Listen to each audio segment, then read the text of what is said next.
राहता तालुक्यातील ममदापूर येथे एफडीएचे अधिकारी, पत्रकार आणि दलित संघटनेच्या नावाखाली काही महिला आणि पुरुषांनी एका घरात घुसून महिलेला खंडणी मागितल्याचा आणि धक्काबुक्की केल्याचा खळबळजनक प्रकार समोर आला आहे। या घटनेचे सोशल मीडियावर व्हिडिओ व्हायरल झाल्यानंतर संपूर्ण तालुक्यात तीव्र संताप व्यक्त केला जात होता। मिळालेल्या माहितीनुसार श्रामपूर येथून आलेल्या 3 महिला आणि 3 पुरुषांनी स्वतःला शासकीय अधिकारी व पत्रकार असल्याचे सांगत ममदापूर येथील एका घरात घुसून दमदाटी केली आणि 1 लाख रुपयाची कथित खंडणीची मागणी केली। या प्रकरणामुळे घडलेली घटना वाऱ्यासारखी पसरताच कारवाईच्या भीतीने संबंधित पत्रकार असल्याचा दावा करणाऱ्या व्यक्तीने सोशल मीडियावर एक व्हिडिओ टाकून स्वतःचा बचाव करण्याचा केविलवाणा प्रकार केला आहे।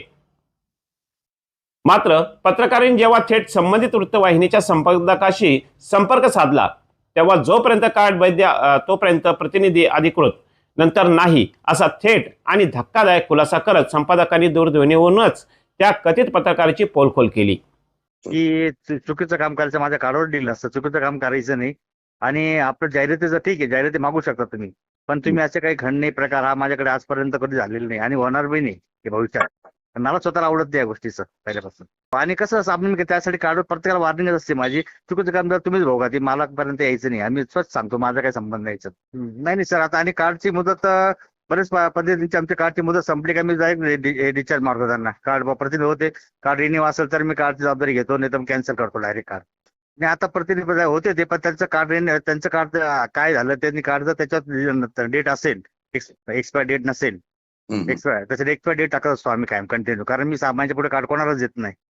दरम्यान दुसरीकडे कथित खंडणीखोर टोळीच्या ज्या दलित संघटनेच्या नावाचा वापर केला होता त्या संघटनेच्या जिल्हाध्यक्षाने सोशल मीडियावर एक व्हिडिओ टाकून आरोपी महिलेचे समर्थन करण्याचा प्रयत्न केला। मात्र या कृतीमुळे प्रामाणिक चळवळीची प्रतिमा मलिन होत असल्याचे पाहून उत्तर अहिल्यानगर जिल्ह्याचे सर्व दलित संघटनांनी आक्रमक पवित्रा घेतला। त्यांनी संबंधित जिल्हाध्यक्ष समर्थन फेटाळून लावत या टोळीचा तीव्र शब्दात निषेध केलाय। ममदापूर येथे घडलेल्या घटनेत संबंधित कथित खंडणीखोर टोळी दोषी असल्याबाबत शिक्कामोर्तब करत ममदापूर येथे महिलेला मारहाण खंडणी मागितल्याच्या घटनेमुळे दलित चळवळ आणि प्रामाणिक कार्यकर्त्यांची प्रतिमा मलिन होत असल्याचे पाहून श्रामपूर शहरातील शासकीय विश्रामगृह येथे चळवळीतील प्रमुख नेत्यांनी तातडीची बैठक पार पडली। या बैठकीत सर्व दलित संघटनांनी प्रामुख्याने अशा खंडणीखोरांचा तीव्र निषेध केला। काही समाजकंटकांकडून आणि तोत्या लोकांमुळे संपूर्ण दलित चळवळ बदनाम होत आहे।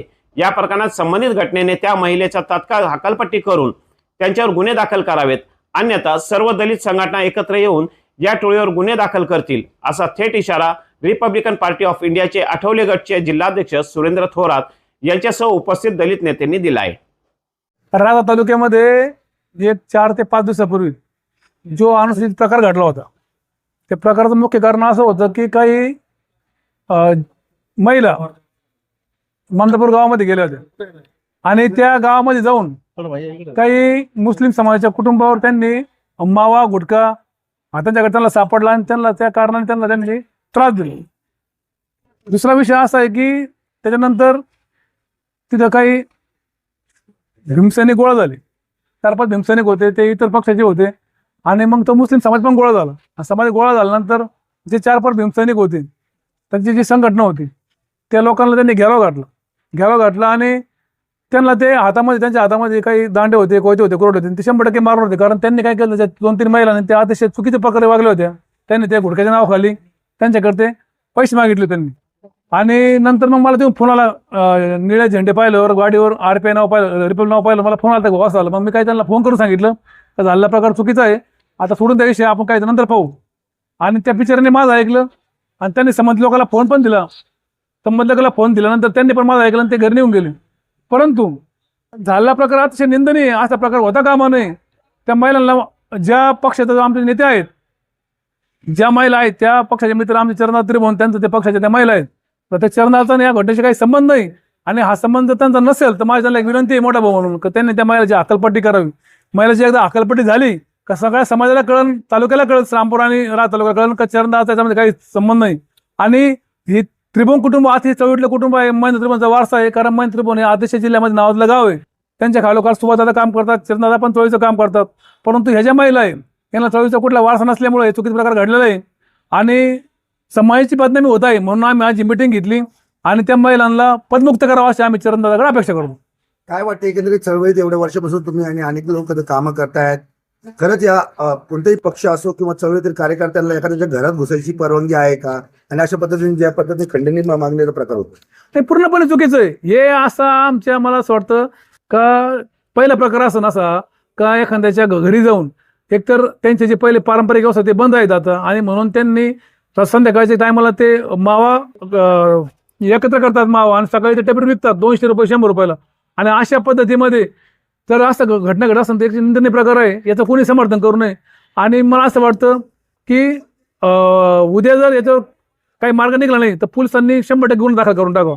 आम्ही 100% त्या कुटुंबाच्या बाजूने आहे, आम्ही त्या मुस्लिम कुटुंबाच्या बाजूने आहे. आणि आमचं मी पुन्हा तुम्हाला सांगतो का जे पक्ष आमचे नेते आहेत त्या पक्ष अध्यक्ष आमचे मित्र चरणात त्रिभुवन ते 100% त्यांच्यावर कारवाई करतील आणि ते काहीतरी मार्ग निघेल. त्या घटनेदरम्यान आपण ज्या चरण त्रिभुवनांचं नाव घेतलं ते देखील तिथे उपस्थित होते, त्यांचे देखील व्हिडिओ व्हायरल होत आहे. नाही ते काय महिला जाऊन त्या महिलांनी जाऊन स्पॉटला वाद घातला, त्यांनी त्या गुटखा मावायच्या त्या महिलांना काहीतरी वाद घातला, त्यांना भारण केली किंवा त्यांना काही मागितलं, परंतु त्या टायमाला ते चरण त्रिभुवन होते, चरण त्रिभुवन नंतर पाठी मागून गेले. आणि त्यांनी गेल्यानंतर मला ते फोन झाले, त्यांना तुम्ही काढून दिलं आणि मग हा प्रकार घडला. म्हणून मला ते सांगायचं का याच्यामध्ये त्यांच्या पक्ष नेत्याचं जे नाव येते ते नाव जर त्यांचं नाव जर त्यांना ते कलंक पुसून काढा असेल तर त्यांनी त्या महिलांची पक्षातून पदमुक्त करण्याची हकालपट्टी करावी या अशी संपूर्ण प्रकारामध्ये समाजाची बदनामी होते, संघटनेची बदनामी होते, संबंधित महिलांवरती किंवा त्या खंडणी टोळीवरती गुन्हा दाखल करण्याची आपण मागणी करणार आहात. तुमच्या प्रेसच्या माध्यमातून आम्ही सर्वजण आहेत. या ठिकाणी भीमशक्ती आहे, RPI आहे, या ठिकाणी BSP वंचित आहे, भीम आर्मी आहे, आंबेडकर गट आहे. आम्ही सगळ्या गटाच्या वतीने जो प्रकार घडलाय हा अतिशय निंदनीय आहे आणि आज समाजाला कलंक आहे. म्हणून आम्ही सर्वांनी मते त्या चुकीच्या घटना निषेध करून त्यांच्यावर कारवाई झाली पाहिजे, गुन्हा दाखल झाला पाहिजे अशी आमची मागणी आहे. जो ममतापूरचा जो प्रकार झाला तो खरंच दुर्दैवी आहे. का खरे चळवळीमध्ये काम करणारे कार्यकर्त्याचे या खुर्च्यामुळे नाक बदनामी झालेली आहे. ज्यांना खंडणी मागायची होती ते मागून गेले, पण जे सच्चे खरे कार्यकर्ते काम करणारे ते बदनाम झाले ना. अहो ते जो पत्रकार असेल तो काय म्हणतो का माझा डोक्याला टिळा होता म्हणून मला मारलं. ही साप मी तुमच्या चॅनलद्वारे सांगू इच्छितो तर काही साप खोटी, त्यांचा कपड्याला निळा आणि गपचा निळा होता म्हणून ते वाचले. म्हणून आज आम्ही ही मिटिंग कशी लावली होती का ही खऱ्या भीमसैनिकाची मिटिंग होती आणि या मिटिंगला सगळ्या भीमसैनिकांनी आज उपस्थित दिलं. फक्त माझी आपल्या चॅनलवर एकच मागणी का आमची बघण्याचा जो दृष्टिकोन लोकांचा आहे तो चळवळीकडं तो नाक आम्हाला बदनाम करू नका. ज्यांनी केलं असेल त्याला शासन होणारच आहे. आणि जर आत्ताच भाऊनी सांगितलेलं आहे का जर त्यांना त्या महिलेला काढलं नसेल तर आम्ही लोणी पोलीस स्टेशनला जाऊन स्वतः चळवळीमधील सर्व लोक त्यांच्यावर गुन्हा दाखल करणार आहोत.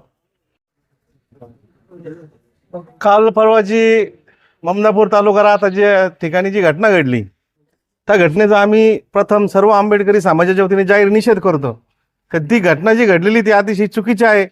जे कोणी त्या महिला होत्या त्या महिलांचा आम्ही आज मिटिंग घेऊन त्यांचा निषेध केलेला आहे आणि संबंधित ज्या संघटनेत ते काम करतात त्या संघटनेच्या प्रमुखांना आम्ही सांगितलेलं आहे का तुम्ही उद्या मिटिंग घेऊन त्यांना त्या पक्षातून काढून टाका. तर आम्ही सर्वांनी त्या ठिकाणी त्यांना सांगितलेलं आहे.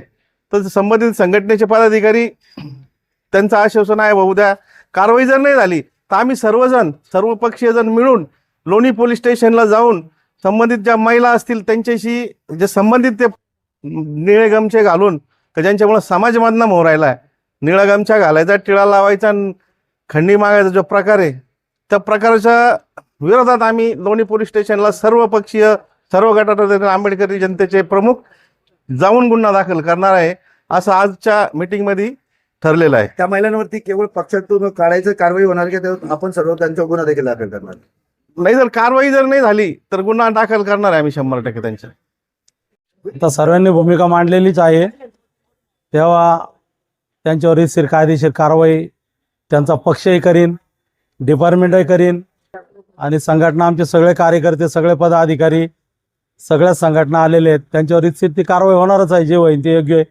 का की आज इथं सर्व जमा होऊन त्यांचा निश्चित केलेला आहे. अशी परत निळ्या झेंड्याचा निळ्या पट्ट्याचा कुठला अपमान होऊ नये का की आम्ही हा कधी सहन करणार नाही. मी सांगू इच्छिते की खरोखर महिला असून सुद्धा महिला ज्या काही चांगल्या कामं करण्यापेक्षा जर त्या खंडणी करून पैसा कमवण्याचा जो शॉर्टकट मार्ग त्यांनी जो अवलंबला आहे, तर मी एक महिला आघाडीच्या वतीने मी या घटनेचा ममदापूरच्या या ठिकाणी घडलेल्या जी ब्लॅकमेलिंग, जी खंडणी, ही जी घटना घडली आहे ते पण एका महिलांकडून घडली आहे, तर महिलांच्या वतीने मी या घटनेचा जाहीर निषेध करते. काय मागणी करणार आहात एकंदरीत या महिलांच्या संदर्भात अशा घटना रोखण्यासाठी?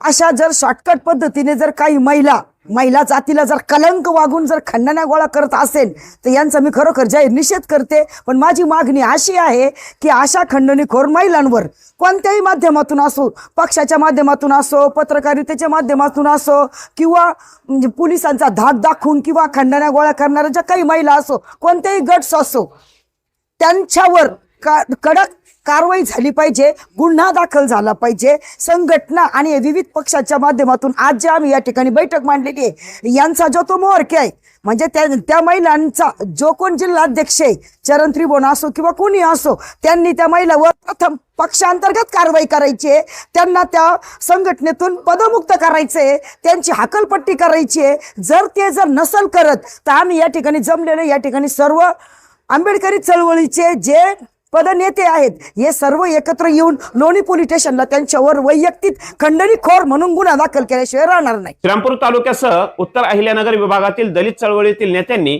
या बैठकीला रिपाई आठवले गट, जे राज्य सचिव राजाभाऊ कापसे, जिल्हाध्यक्ष सुरेंद्र थोरात, भीमशक्तीचे संदीप मगर, भीमराज बागुल, सुनील सिरसाट, शुभम त्रिभुवन, रमादेवी धीवर यांच्यासह शेकडो कार्यकर्ते उपस्थित होते. आम्ही कोणत्याही परिस्थितीत दलित चळवळ बदनाम होऊ देणार नाही असा ठाम निर्धार सर्व नेत्यांनी यावेळी व्यक्त केला. आता यात होत्या पत्रकारासह खंडणीखोर टोळीवर संबंधित संघटना, पोलीस प्रशासन काय कारवाई करणार हे पाहणे महत्त्वाचे ठरणार आहे. तिरंगा न्यूज साठी असलम बिनसाद, श्रीरामपूर.